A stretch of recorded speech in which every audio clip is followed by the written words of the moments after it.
Hello and welcome back to my channel post the Tortured Poets department. I feel like I haven't talked to y'all in a while, and in the time since we last spoke, Taylor Swift has released her 11th studio album, The Tortured Poets Department, and of course I have book recommendations based on the album. But first, a couple overall thoughts. It's my favorite Taylor Swift album. It literally has everything. She has a great sense of humor. I love the synthy pop that Jack Antonoff produces with her. We have insanity and just crazy, raw, vulnerable lyrics. Gorgeous, gorgeous writing, amazing features. Florence and the Machine and Post Malone did an incredible job on their respective tracks. Ultimately, I just feel like Taylor Swift cracked her heart open and shared it with us through her writing and her songs. And she does that pretty often, but this time I feel like she did the best job of it. You can tell that she took a lot of pain and transformed it into art, and that is often my favorite thing about writing, is when someone is able to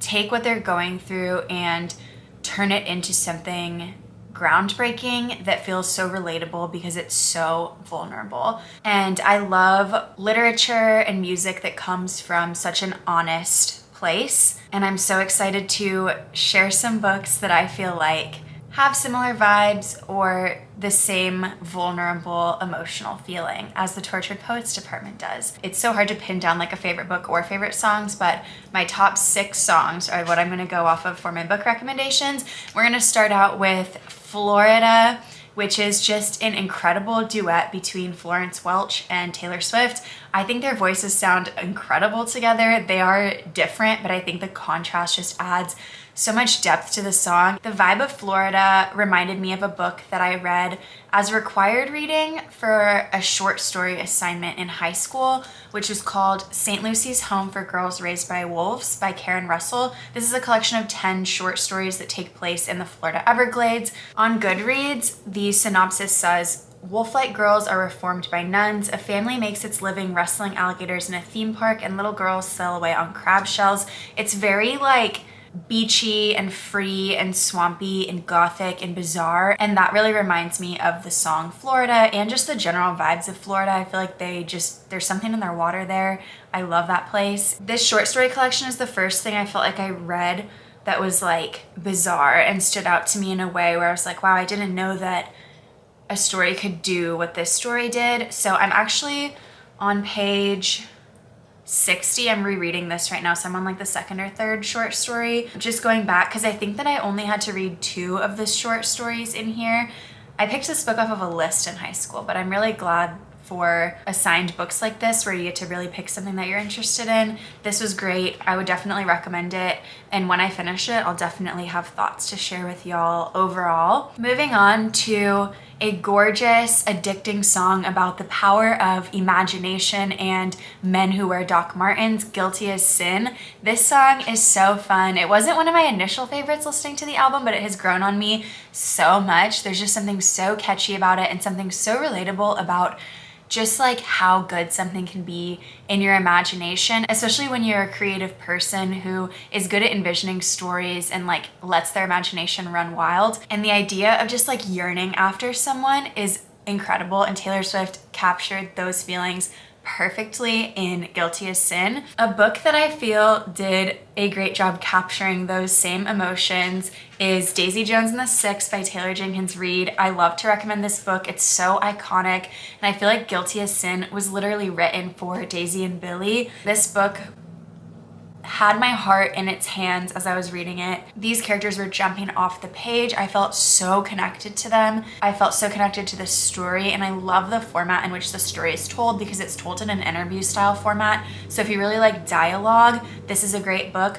I think they did an excellent job with the show. And then I've also heard amazing things about the audiobook because there's different actors for each person. I think I may listen to the audiobook as like a way to reread this book because I've just heard incredible things about it, and I feel like audiobooks for me can be tough to get into because I'm much more visual. Like I read so much faster than I can listen to an audiobook on. I literally listen to audiobooks on 1x speed, maybe 1.2, exposing myself there, but your girl is not like an auditory learner at all. All that to say, I'm gonna give this audiobook a try, and if you love Guilty as Sin and you wanna read a book with very similar vibes to that song, you should definitely pick this up. It's incredible. Next, my number one favorite song on the album, because I'm so emotionally stable and grounded in reality, is I Hate It Here. I just love the way that she talks about secret gardens in her mind and escapism through this song, and it is definitely a song for people who love to read when they were a child and who feel a sense of nostalgia with reading. That sense of nostalgia with reading is something that I really like to bring into my life as often as I can by rereading books that were childhood favorites. So I Hate It Here gave me the same nostalgic, cozy feelings as books that I really loved in my childhood, such as the Narnia series, A Wrinkle in Time. Any of the books that you connected with as a child, I would recommend picking back up, especially when you hit a reading slump or if you just need some comfort in your life. Another book that I think could be recommended based off of I Hate It Here is A Midsummer Night's Dream, which is a shorter Shakespeare play. I read this in middle school with a class. The teacher read it aloud to us and we went line by line and she explained to us what they all meant, which was an amazing experience. Like, I'm so glad that I had an English teacher that did that for me. I'm planning on listening to that as an audiobook because I just think that poetry obviously is such a theme in all of Taylor Swift's work, but especially in the Tortured Poets department. Shakespeare's iconic, and I Hate It Here has that mystical, like otherworldly vibe that A Midsummer Night's Dream also has. So I'm really excited to visit the lunar valleys in my mind and go back to this middle school favorite of mine. Next, the song Who's Afraid of Little Old Me. Absolutely stunning, gothic, witchy, strong female lead vibe is what I got from Who's Afraid of Little Old Me. And I saw an edit on TikTok, and before I recommend a book for this song, I'm gonna recommend a show, and that is WandaVision. If you're not into Marvel, I feel like WandaVision's a great place to start. That was one of my favorite Marvel shows of all time. There was an edit on TikTok that had Wanda with a song over it, and I was like, oh my gosh, it is so relatable to her. And if you love that song, you would love that show. I think you would also love books about, like, honestly, any book with a strong female lead, but specifically books with gothic, witchy vibes. And I think that a book that does a great job of this is Circe by Madeline Miller. If you've watched my other videos, I'm sure that you've heard me recommend this book. I can't stop, I'm so sorry. It's amazing. It's perfect, beachy, witchy, strong themes of love and motherhood and feminism, and I just like cannot get enough of this book. Greek mythology retellings from the female perspective have been taking the literary world by storm, and I'm so happy that they have because they're just so powerful. They're stories that we need to hear, and I'm happy that we are hearing them. Another book with a great strong female lead that also has like dark academia vibes that I think could fit that song is Ninth House by Leigh Bardugo. Another book that I love to recommend. I can't stop, I'm so sorry, it's amazing. Alex is a great female lead, morally gray character who you can't help but root for. Definitely has the same vibes, magic, fantasy, dark academia, chef's kiss. Next up is The Black Dog, which is one of the saddest songs I feel like on the album. It's just so raw and so vulnerable, and you can just hear the pain in her voice as she's singing it, and it feels like very close to the chest. You feel like you get a really good idea of what she's feeling through her words. Taylor Swift is so emotive in her voice, and you can hear her sadness coming through it. This song, the way we feel so close to the pain that she's feeling, reminded me of Reading the Bell Jar by Sylvia Plath. Yet another book that I just love to recommend because it's such a great depiction of a woman's mental illness, and it's really powerful because you truly feel like you're inside her brain.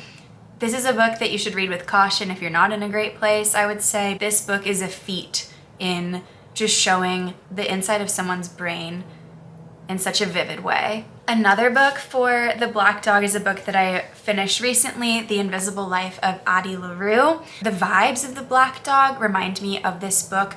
This story is about a girl who makes a deal with the devil that she's gonna live forever, she's gonna have her youth, but no one's gonna remember her after they meet her. So she's almost invisible. We follow her back and forth in time. So we'll have like the past, kind of when she was first making the deal and discovering it, and then present day when she's been around for 300 years and experiencing the world. All of the present day scenes take place in New York City, which I don't know where the Black Dog is, but in my head it's like in New York City. That feels wrong, hold on. I was wrong, it's in London, but I think we have London in here. So we have France, New York City. Oh, she did not come prepared for this, did she?